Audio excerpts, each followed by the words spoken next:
Hey guys, welcome back. I'm Scott Oots. Today I have one of my friends here that actually has got a new venture he started. You guys may know Justin Colby. Welcome. Thanks, dude. Happy to be here. So I met Justin, probably 4 or 5 years back now. I would think so. I was part of the boardroom mastermind, and Justin was one of the leaders of that group, and still is. Yeah. But I met Justin back then and kind of hung out ever since. And now he is here in California working on a new venture, and we're seeing how we can work together on this. Yeah. But I have him in the office today before we go to our meetup tonight, and it's going to be awesome to have him talk to all of these 100 and some real estate investors at the meetup. But before we do that, he's here. So let's talk about what you're doing, kind of how your life's shifting into Sunday. Crazy, right? It's been a crazy last year. I mean, you've known me as kind of an owner-operator that systemized my business pretty well in Phoenix and have been running for 12 years. But over the last 6 months, I had the opportunity to stand up a rather large business. It started very, very small, and then we've been able to get it to a pretty large size, buying in San Diego, and now obviously looking to buy and work together with you guys here in Inland Empire and Los Angeles as a whole. And so very excited because it's just such a bigger company, a bigger operation. Everything's bigger, faster, and it's a very fun experience that I haven't been able to have really. So I'm excited about it. Yeah. So if you guys are watching and you're in the LA area, San Diego area, and you're not daisy chaining my deals, how does someone get in touch with you? Yeah, I mean, if you don't know me or you don't have an into me, just hit me up on social media. I'm the most responsive there.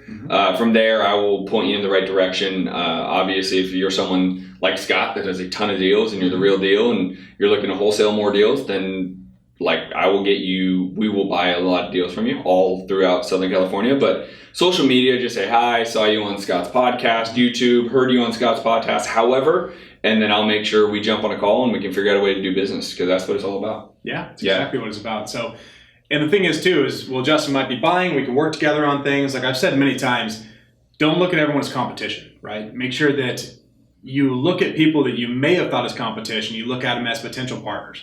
And there's a lot of people we work with, a lot of people I know in the area, and I promise you, I don't see them at appointments. We don't run into them over and over again. You know how many houses are here? Yeah. I mean, damn, every time you turn around, they're building more and more. Pretty soon they're going to start putting us on top of each other. But there's so many houses. We're all marketing out. We're all sharing ideas, sharing things like this, but we're not going to run into each other. We're not going to go out there and start competing with each other on houses. I think throughout the time I've done this, I've maybe only seen someone I knew on 1 to 2 houses, and we're doing over 100 a year. So don't be worried about that. Always feel free to share ideas. One thing I like to do when people come on and we start talking about things is there's a lot of people getting started, right? That's why a lot of people are watching podcasts or watching YouTubes.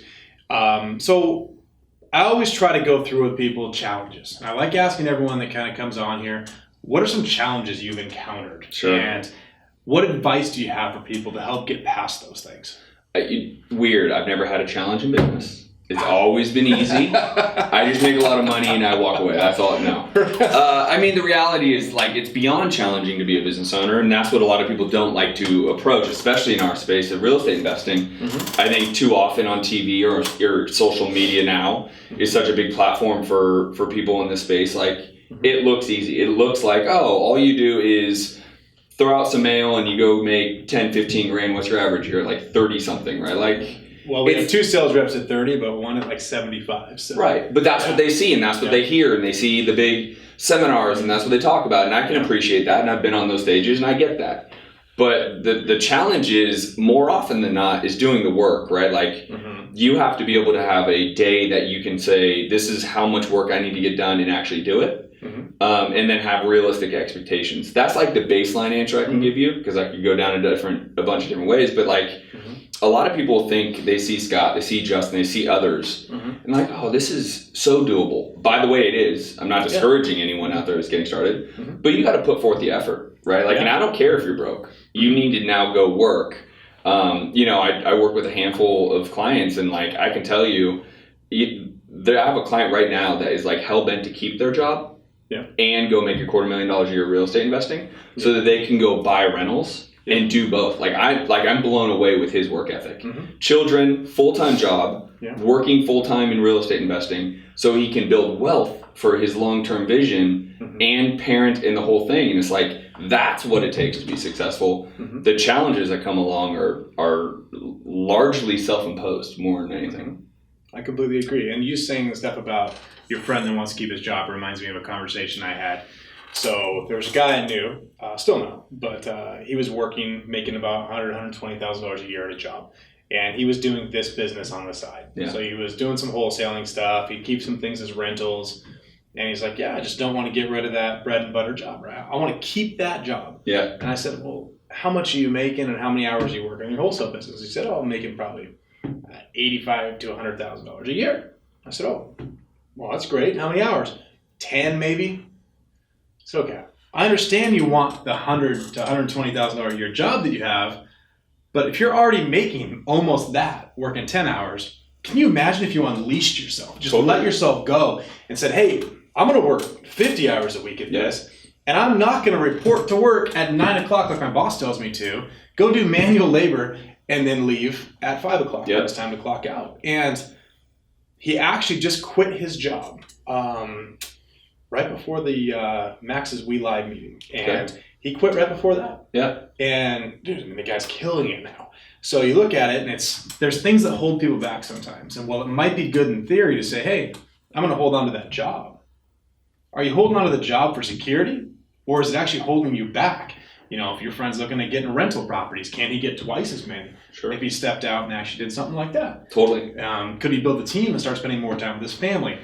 But it's not easy. And there's certain, like for him specifically, and he may even be watching this, but there's still financial commitments that he needs to make sure he can withhold and do this, right? And so there's from Grant Cardone to Gary Vee to everyone out there who will say, go all in, find your passion. I respect it, and that's what I did. And so I could very easily advise that as an easy answer for me. But I also, in my older wisdom, have realized, not all people are built that way. Not all people can just throw it to the wind and say, I'm going to fucking win no matter hell or high water. I'm going to win. They're not you. They're not me, right? You have a very successful background, not only in real estate, but before that, and knowing your cell phone business and what you built there, all of that is not easy for someone who doesn't have that genuine entrepreneurial spirit. That is a very scary moment. And if they get scared and they get all caught up in the anxiety and stress of it all, it actually is more detrimental than not. And so I tend to advise, if you aren't that person, don't force it. Keep your job until you can hit that benchmark, but find the benchmark, right? So basically, he wants to replace his $100,000 a month or $100,000 a year wholesaling, but also be able to pull down 5 rental properties before he leaves. I was like, perfect goal. Good goal. Right? And he's awesome at it, right? So I think it's too cliche now for people seeing the big names out there are find your passion, go all in. I respect it. It is what I did. I do believe it's what you did, but it's not built for everybody. And you have to recognize the type of personality you are too. 100%. I mean, for me, I knew that if I didn't go all in on it, I was going to be half-assed at it. So that's my personality. That's how I am. So I look at it and say, I have to go all in on it. And we built something great by doing that. But, you've seen that chart of what everyone thinks being an entrepreneur is and what it actually is, right? And you've got the one where it's just the arrow doing this and you're just perfect, I want this, and I can do that. But they completely stop from looking at the other one, that goes like this, all over, up and down. And that's truly, when I saw that for the first time, I'm like, this shit is it. This is what I do every single day. We deal with problems every single day. And the problems do drag income down. But you got to recover from it. So you just keep doing this over and over again. Now, we do have consistent income, but we also have a large overhead because we have a team in the office. And everyone always says, I've heard this over and over, I'm going to jump all in, but man, I want to hire a team. I want to get a team on board. It's like, dude, you haven't even made any money. So people are such in a hurry because they see everyone out there with fancy cars and everything like that. And it's like, listen, don't start something because you want that fancy car. Don't start something because you want the material things that all these people that are doing podcasts have. Yeah.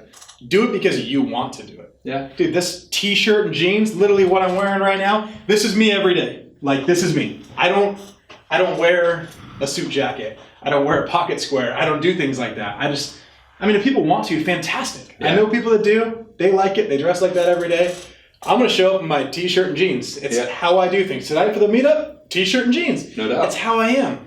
But there's so many people that chase the material stuff. They say, I have to have that car. Well, that's why they go into real estate, right? Because there's such big paydays. Yeah. So they see real estate as that big payday, which, by the way, they're right. 100% they're right. Yeah. But if it's done right. If it's done right, right? Yeah. That's the thing is if you do it right, you can make a ton of money and you can have those things. But if you're doing it for those things, you're not doing it for the right reasons. And ultimately you won't be successful because how stressful is it to own your own company? Dude, my wrinkles are like coming in even more. I have 4 hairs left, and I'm just maneuvering. You are starting to bald a little bit. Yeah, it's getting there. So, but the reality is, if you're doing it for the money, the nice cars, and whatever, it took me.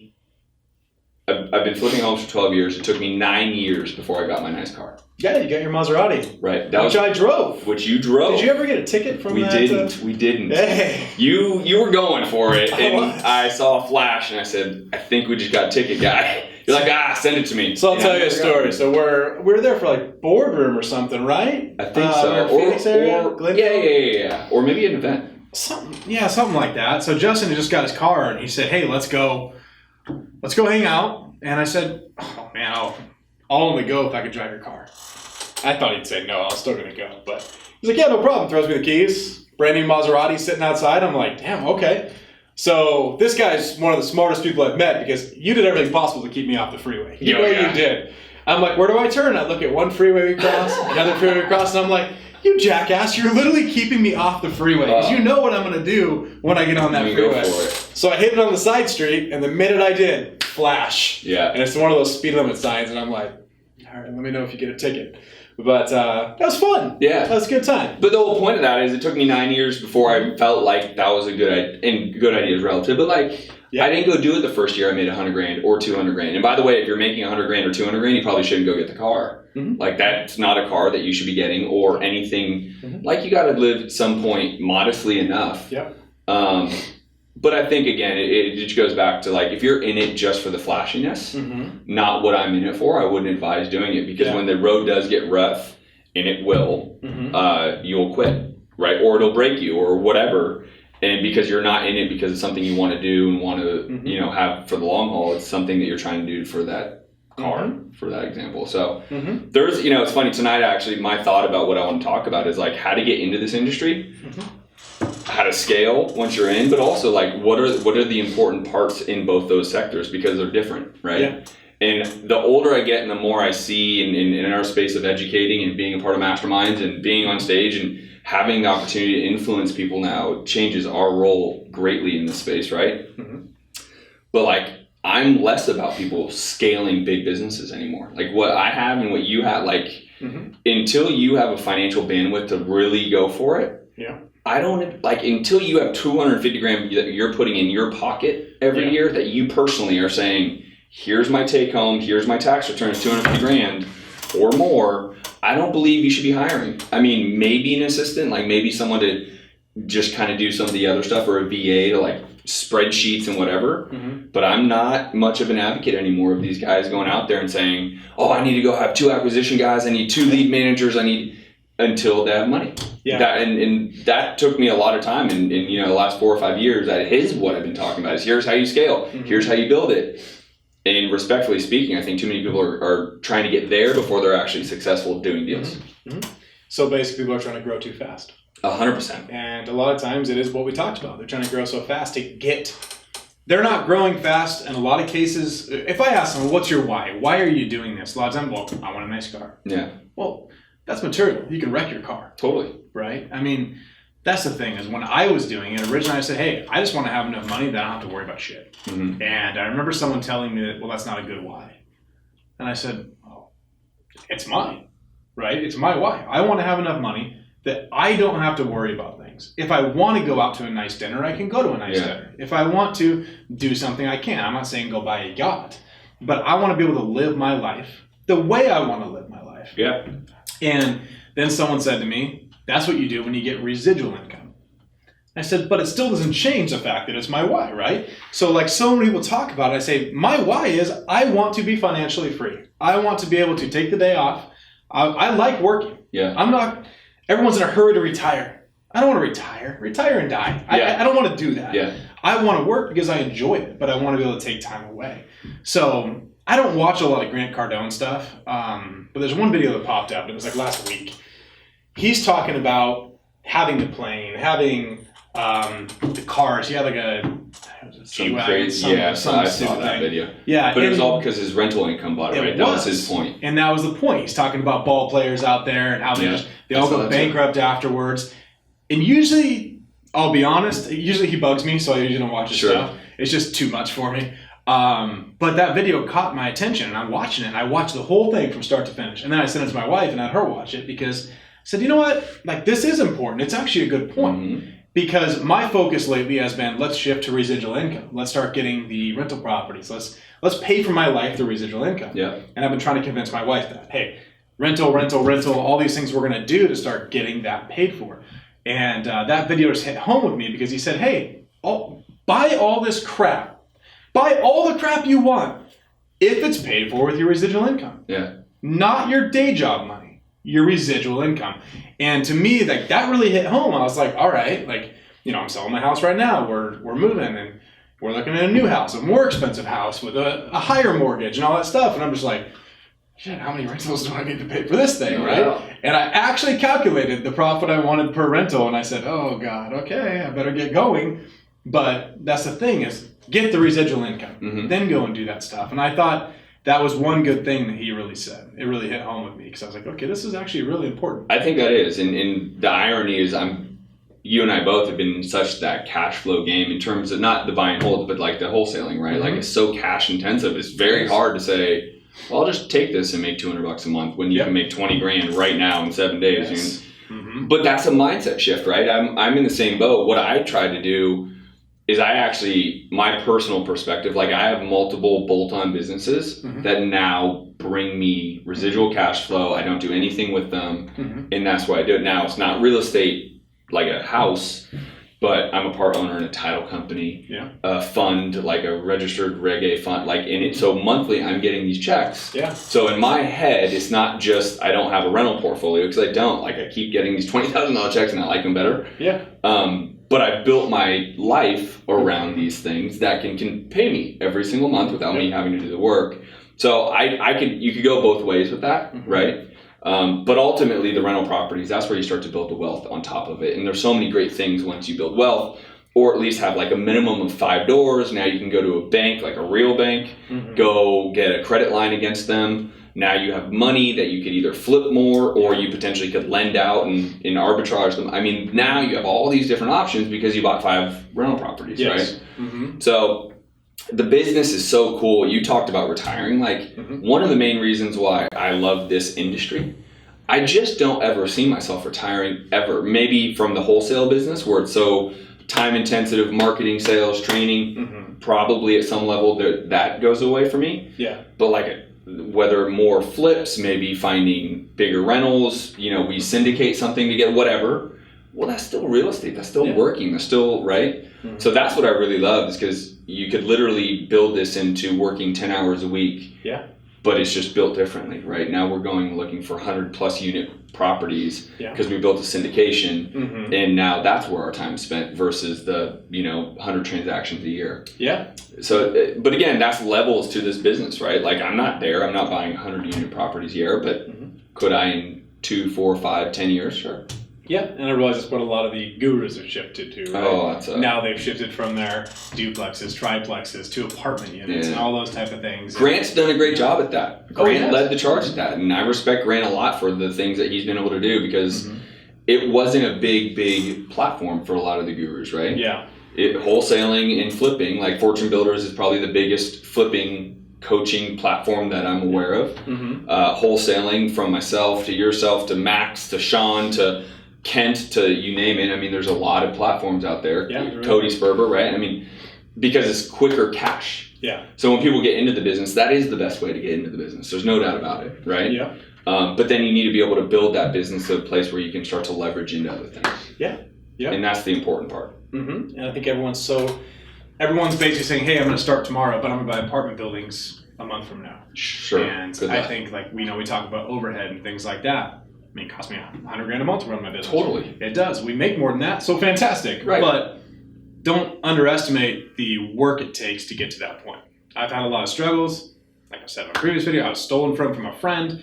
All this kind of stuff, you experience a lot of things that you wouldn't expect that you would experience. And stress is one of them. Lots of hair, eating unhealthy, whatever. I'm not talking personally. I'm someone else. We're talking about somebody else. Yeah, someone else. Yeah. But yeah, I mean, that's the thing is you end up working a lot. I mean, I was working 70 hours a week for a while trying to grow the business, and I had an advantage because I started my business with my wife, and she liked answering phones. I didn't.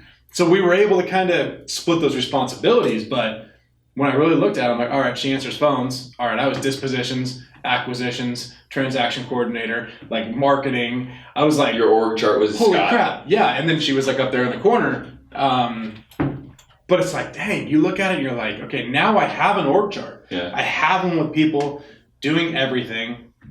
I'm here to help, but I'm running other businesses. Yeah. And that's what I wanted to get at. And we're finally there, but now it's time for residual income. But well, that's a long play too, right? Like that, you're not going to walk in next week and have 10 rental properties.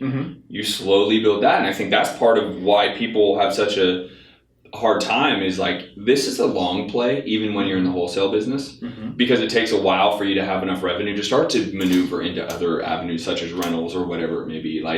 People want the quick cash, and I can respect the shit out of it, and I love it, and I love the cash.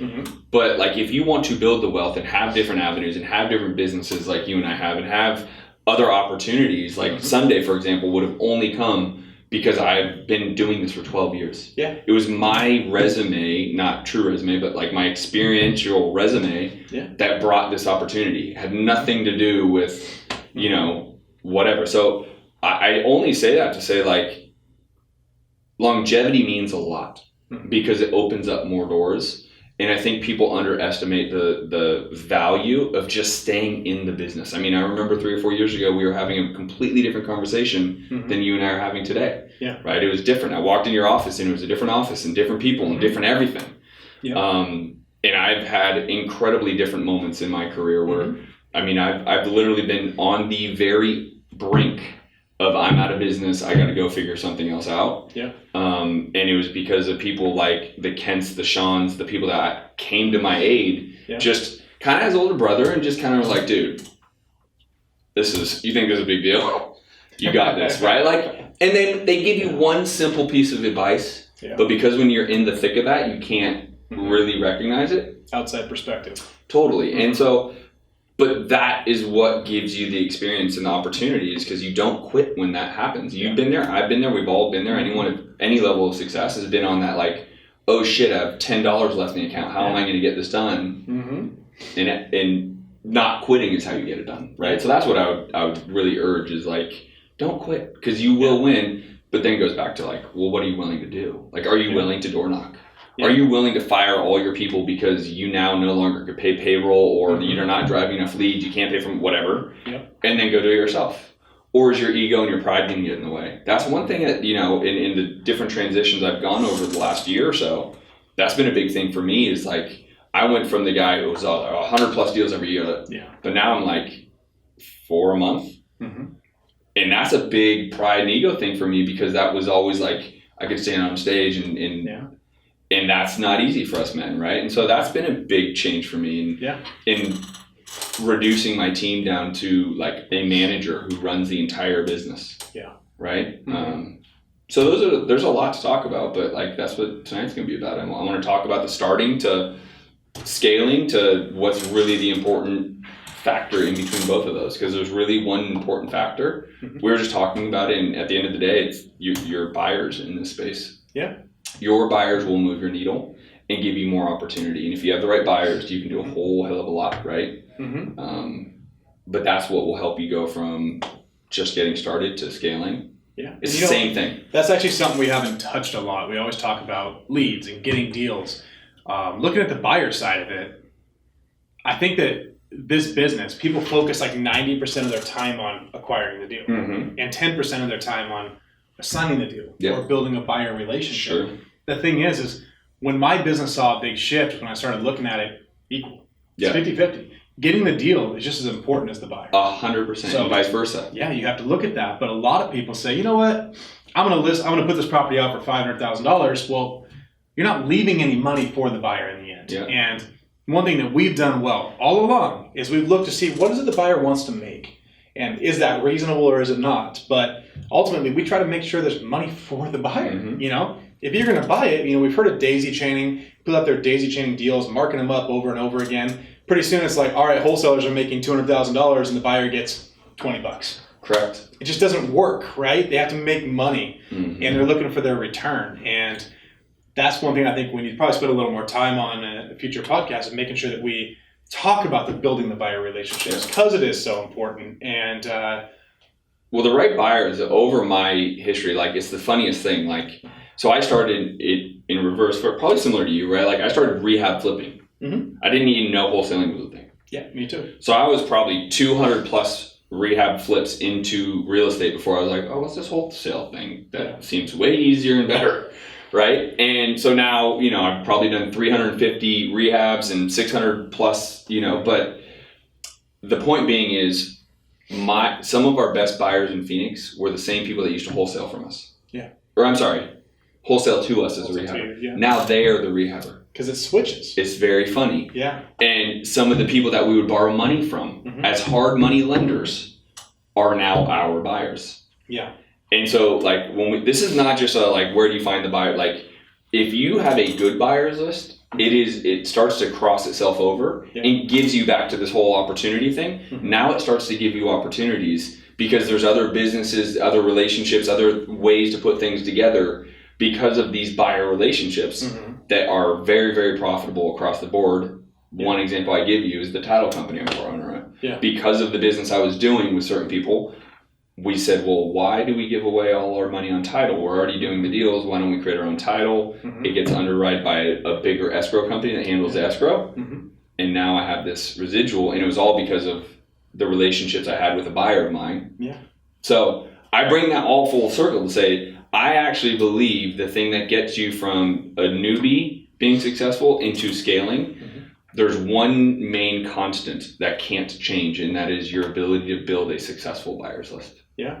Relationships in general. Totally. In relationships in general, right? Yeah. I mean, it's a relationship business. And for those of you that are not outgoing, it can be tough, and I can appreciate that. And I'm not. I'm lucky enough that I can go into any room, anywhere, anytime, and so are you. And we'll make friends and we'll have a great time, and that's not easy for everybody. And so that's a challenge in and of itself. If you're not willing to go sit down and meet 15 people in a given day because you feel awkward and it's a weird meeting, it could be a little tough for you. And that's what you have to overcome. Where for me, that I didn't have to overcome that, but I had to overcome, like, the operational component, like getting the deal actually done and the right paperwork and you know, that kind of stuff. All right. Well, it's good talking to you today. Glad you came on. And we have our meetup tonight, so hopefully people will get out there. Yeah, we're going to kill it. Yeah, but I appreciate you coming on. Dude, of course. Let's get out there, do it. Sunday, check it out. Reach out to Justin Colby, Facebook and Instagram. Yeah, the Justin Colby on Facebook and Instagram. Just send me a quick message. Say you're an investor in Southern California, San Diego to LA. We want to do deals with you, so just hit me up and then I'll connect you with the right pieces. There we go. Thanks for watching, guys.